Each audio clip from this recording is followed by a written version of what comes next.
السلام علیکم ورحمۃ اللہ وبرکاتہ۔ محترم بزرگوں، دوستوں، عزیز ساتھیوں اور پیاری ماں بہنوں، اللہ تعالیٰ کی ذات سے قوی امید ہے کہ انشاءاللہ آپ تمام حضرات بخیر و عافیت ہوں گے۔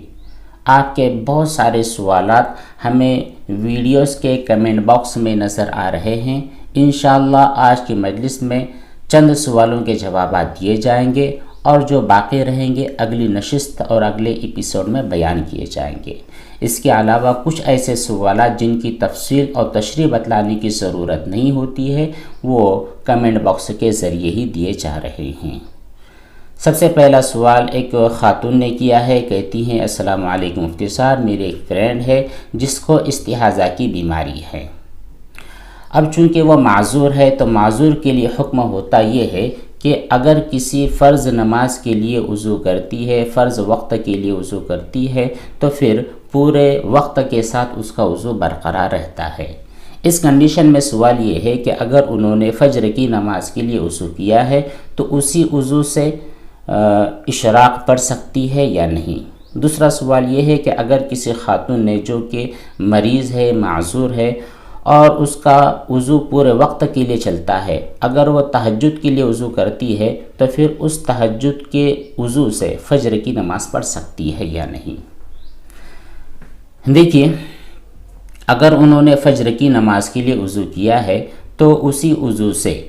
اشراق کی نماز نہیں پڑھ سکتی، کیونکہ فجر کی نماز کا وقت ختم ہو جاتا ہے سورج کے طلوع ہونے سے۔ اب اگر اس کو اشراق کی نماز پڑھنی ہے تو اس کے لیے نیا وضو بنانا پڑے گا۔ اسی طرح اگر کوئی خاتون جو کہ معذور ہے اور وہ تہجد کی نماز کے لیے وضو بناتی ہے تو جیسے ہی تہجد کا وقت ختم ہوتا ہے فجر کا وقت شروع ہوتا ہے، ایسی کنڈیشن میں اس کے لیے فجر کے لیے نیا وضو بنانا ہوگا، چاہے ایسا معذور کوئی مرد ہو یا کوئی خاتون۔ دوسرا سوال ہے، السلام علیکم مفتی صاحب، اگر چہرے پر نور یا پھر روشنی لانے کے لیے کوئی آدمی نماز پڑھتا ہے تو اللہ تعالیٰ اس کی نماز قبول کرتے ہیں یا نہیں؟ الصلاۃ نور، نماز خود روشنی ہے۔ اب اگر کوئی آدمی نماز کی ادائیگی کرتا ہے تو اللہ تعالیٰ اس کی نماز کو قبول بھی فرماتے ہیں، اجر و ثواب بھی مرتب ہوتا ہے۔ اور چہرے پر نور آنے کا مسئلہ یہ تو ایک ضمنی چیز ہے، حقیقی چیز چہرے پر نور لانا نہیں ہے، بلکہ حقیقی چیز نماز کی جو روح ہوتی ہے وہ اللہ کی رضامندی ہوتی ہے۔ اس لیے کوئی بھی شخص جو نماز کی یا پھر کوئی بھی فرض ادا کرتا ہے تو اس کی ادائیگی میں اللہ تعالیٰ کی رضامندی اور خوشنودی مقصود ہونا چاہیے۔ اس کے اوپر جو انعامات آپ کو دنیا اور آخرت میں ملتے ہیں یہ تو ایک ضمنی چیز ہے، نور لامحالہ آپ کے چہرے پر آ جائے گا۔ اس لیے نماز کی ادائیگی کے لیے آپ کی نیت اللہ کو خوش کرنے کی ہونی چاہیے، چہرے پر نور لانے کی نیت نہیں ہونی چاہیے، وہ تو ویسے ہی آپ کو مل جائے گی۔ اگلا سوال ہے، السلام علیکم، اگر پاخانے یا پھر پیشاب پر کوئی مکھی یا مچھر بیٹھ جائے اور پھر وہی اڑ کر کسی پاک چیز پر بیٹھ جاتی ہے یا پھر کپڑے وغیرہ پر بیٹھ جاتی ہے تو ان کے بیٹھنے کی وجہ سے ہمارے کپڑے یا پھر جو پاک چیزیں تھیں وہ بھی ناپاک ہو جائے گی یا نہیں؟ دیکھیے، بیت الخلاء میں جو موجود ہوتی ہے مکھیاں، مچھر وغیرہ، اگر یہ کپڑے پر بیٹھ جاتے ہیں یا پھر آپ کی کسی پاک چیز پر بیٹھ جاتی ہے تو اس کی وجہ سے آپ کے کپڑے یا پاک چیزیں ناپاک ہونے والی نہیں ہیں۔ اب آپ ان کپڑوں کے رہتے ہوئے نماز بھی ادا کر سکتے ہیں، قرآن کریم کی تلاوت بھی کر سکتے ہیں، وہ ناپاک نہیں ہے۔ ہاں، اگر ایسی کنڈیشن ہو جائے کہ وہ مکھیاں یا مچھر اتنی زیادہ تعداد میں ناپاکی سے اٹھ کر آپ کے کپڑے پر بیٹھے ہیں اور وہ ناپاکی آپ کے کپڑوں میں سرایت کر چکی ہے اور وہ جو ناپاکی آپ کے کپڑے یا بدن یا پاک چیز پر لگی ہے وہ 1 درہم سے زیادہ ہو جاتی ہے تو ایسی صورت میں آپ کے کپڑے یا پھر جو بھی پاک چیز ہے جس پر وہ مکھیاں بیٹھی ہے تب وہ ناپاک ہوں گے۔ لیکن یہ عام طور پر ایسا ہوتا نہیں ہے کہ اتنی زیادہ مکھیاں اور مچھر اڑ کر آپ کے کپڑے اور پاک چیزوں پر بیٹھے، اس لیے خواہ آپ وہم کے اور شک و شبے کے بالکل شکار نہ ہوں۔ اگلا سوال ایک صاحب نے کیا، کہتے ہیں مفتی صاحب السلام علیکم، کیا عصر کی نماز کے بعد کوئی نفل نماز یا پھر قضا نماز ادا کر سکتے ہیں یا نہیں؟ دیکھیے، قاعدہ یہ ہے کہ جس وقت سورج طلوع ہوتا ہے، سورج کے طلوع ہونے سے پہلے، یعنی جب آپ نے فجر کی نماز ادا کر لی ہے اس کے بعد سے سورج کے طلوع ہونے تک، اسی طرح عصر کی نماز کے بعد سے سورج کے غروب ہونے تک نفل نماز پڑھنا مکروہ ہے، تحریمی ہے۔ البتہ ان دونوں وقت میں آپ قضاء عمری پڑھ سکتے ہیں، یا پھر آپ کی کوئی قضا آج کی، کل کی، 2-4 دن کی چھٹی ہے، یا پھر زندگی کی جب کی بھی نماز آپ کی چھٹی ہے اس قضا نماز کی ادائیگی آپ ان اوقات میں کر سکتے ہیں۔ لیکن اگر آپ عصر کی نماز کے بعد قضا ادا کر رہے ہیں تو یہاں پر خیال کرنا ہوگا کہ بہت زیادہ تاخیر کر کے، کہ بالکل سورج غروب ہو رہا ہے، اتنے زیادہ تاخیر کر کے قضا کی ادائیگی کرنا یہ بھی مکروہ ہے۔ اگلا سوال ہمارے ایک حافظ صاحب نے کیا، کہتے ہیں السلام علیکم مفتی صاحب، کیا زمین پر بچھا ہوا کارپیٹ زمین ہی کے حکم میں ہوتا ہے؟ پلیز بتلائیں۔ دیکھیے، جو زمین پر کارپیٹ وغیرہ بچھا ہوتا ہے یہ زمین کے حکم میں نہیں ہے۔ زمین کا حکم یہ ہوتا ہے کہ اگر اس پر ناپاکی لگ جاتی ہے اور آپ نے اس کو ابھی تک دھویا نہیں ہے، یہاں تک کہ ہوا یا دھوپ وغیرہ کی وجہ سے اس پر کی نجاست ختم ہو گئی ہے تو زمین آپ کی پاک ہو جاتی ہے۔ سیم حکم آپ کے کارپیٹ میں نہیں ہوتا ہے، وہ زمین سے جدا ہوتا ہے۔ اس لیے اگر وہ کارپیٹ چکنا ہے، نجاست اس میں سرایت نہیں کرتی ہے، تو بھیگے کپڑے سے اس کو بار بار صاف کر دیا جائے، اور اگر اس کارپیٹ میں نجاست سرایت کرتی ہو تو پہلے اس پر خوب اچھی طرح آپ پانی ڈال لیں اور اس کو چھوڑ دیں یہاں تک کہ اس میں کی جو نجاست ہے وہ ختم ہو چکی ہے، اور جو پانی آپ نے اس میں ڈالا ہے وہ پانی ٹپکنا بند ہو جائے، وہ سوکھ جائے، اس کو چھوڑ دیں۔ یہ کام آپ 2 اور 3 مرتبہ کریں، وہ آپ کا جو کارپیٹ ہے وہ بھی پاک ہو جائے گا۔ لیکن اگر کارپیٹ آپ نے زمین پر بچھا دیا ہے، اس کو پیک کر دیا ہے، بار بار نکالنا ممکن نہیں ہے یا پھر بار بار دھونا ممکن نہیں ہے، اور ایسی تکلیف سے بچنے کے لیے اگر آپ نے اس کارپیٹ پر کوئی موٹی سی چادر بچھا دی ہے کہ جب بھی کوئی نجاست یا بچہ کوئی پیشاب کر دیتا ہے تو اس چادر میں جذب ہو جاتا ہے، پھر آپ اس ناپاک چادر کو اٹھا کر دھو لیتے تو یہ آپ کے لیے آسانی کا عمل ہے۔ اس لیے کارپیٹ کے اوپر کوئی چادر وغیرہ بچھا دیا کرے تاکہ تکلیف اور پریشانی نہ ہو۔ اگلا سوال ایک صاحب نے کیا ہے، کہتے ہیں السلام علیکم ورحمۃ اللہ مفتی صاحب، اگر نماز میں یاد نہ رہے کہ کتنے سجدے کیے ہیں تو پھر ایسی صورت میں ہم کیا کریں؟ ہاں، ہو سکتا ہے کبھی آپ نماز ادا کر رہے ہوں اور سجدے کے بارے میں آپ کو شک پیدا ہو جائے کہ پتہ نہیں 2 سجدے ہوئے ہیں یا پھر ایک ہی ہوا ہے یا ایک بھی نہیں ہوا ہے، تو ایسی صورت پہ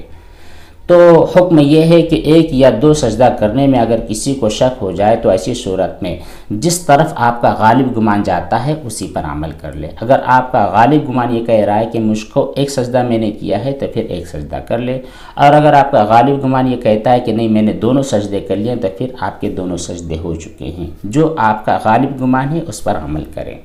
لیکن اگر کسی کا کوئی غالب گمان نہیں ہو رہا ہے، نہ ایک طرف اور نہ ہی 2 سجدوں کی طرف، تو ایسی صورت میں 1 سجدہ آپ کر لے اور نماز کے آخر میں سجدہ سہو کر لے، آپ کی نماز صحیح ہو جائے گی۔ ہمارے ایک دوست ہے، وہ کہتے ہیں السلام علیکم مفتی صاحب، سب سے پہلے آپ کیسے ہیں؟ امید کرتا ہوں کہ اللہ تعالیٰ آپ پر رحم فرمائے اور آپ خیریت سے ہوں گے۔ جی الحمدللہ، آپ کی دعا ہے، آپ کی دعاؤں کی برکت سے تمام چیزیں بخیر و عافیت چل رہی ہے، الحمدللہ۔ آپ سے دعاؤں کی درخواست ہے۔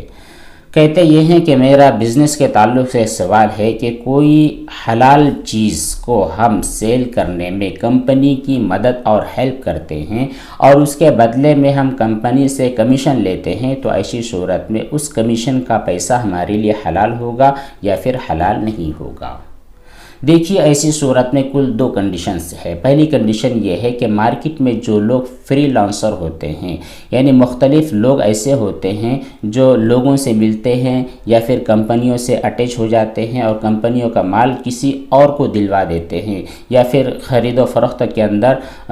جو بھی اپنا تعاون پیش کرنا ہوتا ہے وہ تعاون کرتے ہیں، اور وہاں پر یا پھر اس کمپنی کے ریلیٹڈ جو کمیشن متعین ہوتا ہے، وہ کمپنی کا وہ جو کمیشن ہوتا ہے وہ لیتے ہیں، چاہے کمپنیوں سے لیتے ہوں یا پھر لوگوں سے لیتے ہوں، تو ایسی صورت میں اس کمیشن کا لینا ایسے لوگوں کے لیے درست ہوتا ہے۔ پہلی کنڈیشن یہ ہے کہ وہ کمپنی سے جڑے ہوئے نہ ہوں بلکہ فری لانسر ہو، اور دوسرے لوگ وہ ہوتے ہیں جو کمپنی سے جڑے ہوتے ہیں، یعنی کمپنی کے ملازم ہوتے ہیں، جن کے لیے کمپنی کسی چیز کو بیچنے یا پھر خریدنے یا پھر کمپنی کے تعلق سے کوئی بھی کام کرنے پر ان کو ماہانہ یا پھر ایئرلی ان کو خدمت کا معاوضہ دیتی ہے یا تنخواہ ان کو دیتی ہے، تو ایسے لوگوں کے لیے کمیشن لے کر کچھ کام کرنا جائز نہیں ہوتا ہے۔ اگلا سوال ایک صاحب نے کیا، کہتے ہیں مفتی صاحب اگر پاخانہ کرنے کے بعد جب ہاتھ دھلتے ہیں تو کیا صرف ایک بار صابن سے ہاتھ دھو لینے سے پاک ہو جاتے ہیں؟ میں 15 سے 20 مرتبہ ہاتھ دھوتا ہوں پھر بھی ناپاک ہی لگتا ہے۔ جی بالکل آپ کی سوچ غلط ہے۔ صحیح حکم یہ ہے کہ جب آپ استنجا سے فارغ ہو چکے ہیں، باہر آ کر آپ نے ہاتھ کو اچھی طرح دھو لیا ہے تو پھر آپ کے ہاتھ پاک ہو چکے ہیں۔ ایک مرتبہ دھونے سے اگر نجاست لگی تھی تو ایک مرتبہ دھو لینا بھی کافی ہے، اور اگر نجاست نہیں لگی تھی تو بس یوں ہی صفائی کی غرض سے ایک مرتبہ آپ نے ہاتھ کو دھو لیا ہے، چاہے صابن شیمپو وغیرہ کا استعمال کیا ہو یا نہ کیا ہو، آپ کے ہاتھ پاک ہو جاتے ہیں۔ ہاتھوں کو دھونے اور صاف کرنے کے لیے 15 سے 20 منٹ کا وقت گزار دینا، اتنا پانی صرف کرنا یہ جائز نہیں ہے۔ اسی طرح دوسرا سوال یہ ہے کہ اگر پیشاب کے چھینٹے اڑ جاتے ہیں اور ہمارے کپڑے پر لگ جاتے ہیں تو ایسی صورت میں ایک مرتبہ صابن سے دھو لینا کافی ہوتا ہے، یا پھر صابن سے دھونا ضروری ہوتا ہے، یا صرف یوں ہی پانی سے دھو لیا جائے تو کافی ہے؟ صرف یوں ہی پانی ڈال لیا جائے اور اس کو نچوڑ لیا جائے تب بھی آپ کے کپڑے پاک ہو جائیں گے۔ باقاعدہ صابن یا سرف کا استعمال کرنا اور اسی کے بعد آپ کے کپڑے پاک ہو جائیں گے، اس طرح کا سمجھنا صحیح نہیں ہے۔ اگلا ایک سوال ہے، السلام علیکم ورحمۃ اللہ مفتی صاحب، اگر کسی کے پاس گناہ کرنے کا موقع ہو اور وہ اللہ تعالیٰ کے ڈر سے گناہ نہ کرے تو کیا وہ جنتی ہو جاتا ہے؟ بالکل، یہ تو ایمان کی عین علامت ہے، یہ اللہ تعالیٰ کا اصل خوف ہے۔ گناہ کا موقع ملا پھر بھی آپ گناہ سے بچ چکے ہیں تو اللہ تبارک و تعالیٰ ایسے شخص سے بہت زیادہ راضی ہو جاتے ہیں، اپنا قرب اور اپنا قرب خاص اسے اللہ عطا فرماتے ہیں اور اس سے راضی ہوتے ہیں اور اس کے لیے جنت کا فیصلہ فرماتے ہیں۔ اگلا سوال صاحب نے کیا ہے، کہتے ہیں مجھے اتنا زیادہ شک رہتا ہے کہ میری کھانے پینے کی جو پیکنگ والی چیزیں ہوتی ہیں اس کے بارے میں بھی شک لگا رہتا ہے، میں بہت زیادہ پریشان ہوں۔ دیکھیے، آپ خامخواہ شک شبے اور شکوک والی جو زندگی ہوتی ہے اس سے اپنے آپ کو دور کر لیں۔ جتنا آپ اس میں انوالو ہوتے رہیں گے اتنی آپ کی زندگی اجیرن اور پریشانی کے ساتھ بھری ہوئی ہوتی نظر آئے گی۔ اس لیے خامخواہ کسی بھی چیز کے بارے میں آپ شک نہ کریں۔ جو چیز طاہر ہے، پاک ہے، وہ چیز ناپاک ہے اس طرح کا یقین آپ کو نہیں ہے، یا وہ چیز گندی ہے اس چیز کا آپ کو یقین نہیں ہے، تو ایسی صورت میں کسی بھی چیز کے بارے میں خامخواہ شک میں، شبے میں، پریشانی میں مبتلا نہ ہو۔ ہاں، اگر کوئی چیز ایسی ہے جس کے بارے میں کسی دوست نے آپ کو بتلا دیا ہے کہ یہ پانی استعمال نہ کرو، یہ گندا ہو چکا ہے، یا یہ کپڑا استعمال نہ کرو، اس پر نجاست لگتے ہوئے میں نے اپنی آنکھوں سے دیکھا ہے، یا پھر اس میں آپ کو نجاست کی کوئی اسمیل نظر آ رہی ہے، کوئی رنگ یا پھر کوئی بو اس کے اندر آپ کو محسوس ہو رہی ہے، تبھی آپ اس کو ناپاک سمجھیں۔ خامخواہ کسی بھی چیز کو ناپاک بالکل نہ سمجھیں۔